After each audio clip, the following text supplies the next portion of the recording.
आप सभी के सामने मनीष कश्यप का, इनके साथियों का, इनके सहयोगियों का, इनके साथ संघर्ष के दिनों में रहने वाले लोगों का, सबका जन सुराज में स्वागत है।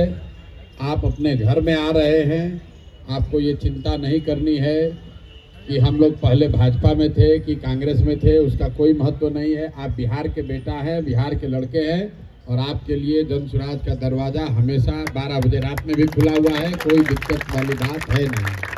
हमारे लिए, हमने जो प्रेस में कहा, मन बैठ जाए मनीष जी, हमारे लिए मनीष जी ये यूट्यूबर नहीं है, हमारे लिए मनीष कश्यप भाजपा के पुराने नेता नहीं हैं, हमारे लिए बिहार के वो लड़के हैं जिसने अपनी क्षमता से, अपने बुद्धि से, अपने पराक्रम, अपने प्रयास से, माँ बाप से नहीं, माँ बाप का तो खाली आशीर्वाद ही है, लेकिन इसी बिहार की गली सड़ी व्यवस्था से निकलकर न सिर्फ अपनी पहचान बनाई, पूरे बिहार में, बिहार के बाहर भी अपना डंका बजवाया।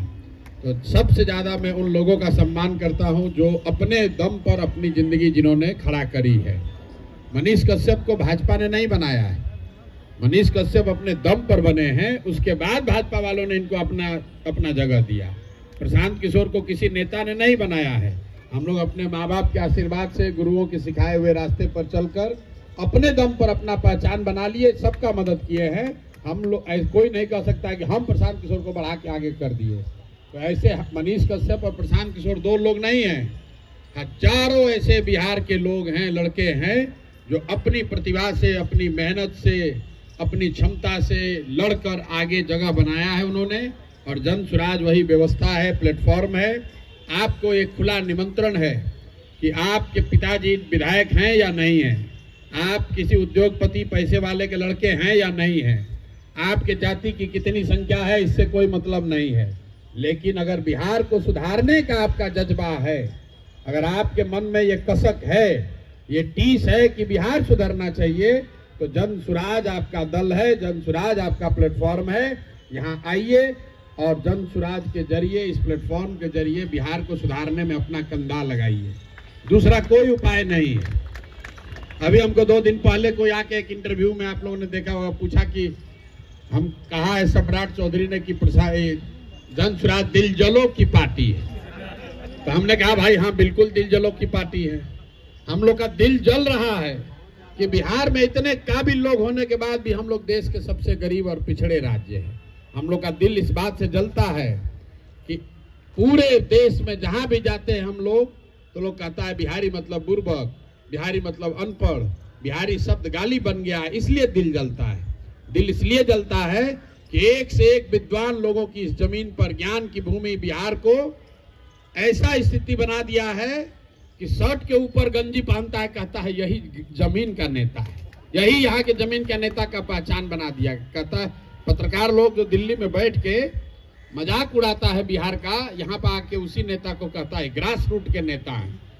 जिसको भाषा का ज्ञान न हो, जिसको विषय का, व्याकरण का, शब्दों का ज्ञान न हो, उसी को हम लोग बिहार में कहता है कि ये जमीनी नेता है। और आप लोग को एक आग्रह और करेंगे, 2 बात जरूर जीवन में रखिए। जब भी आपको कोई कहे कि बिहार में सब जातीय पर होता है, मेरे भाई आपको ये लगता है भैया कुछ होगा जाते पर होगा, ये भ्रम मत पालिए। हमने पूरे देश में काम करके देखा है, जाति समाज की एक बड़ी सच्चाई है, बिहार में भी उसका महत्व है। जो भी समाज का विषय है वो राजनीति में रहेगा ही रहेगा।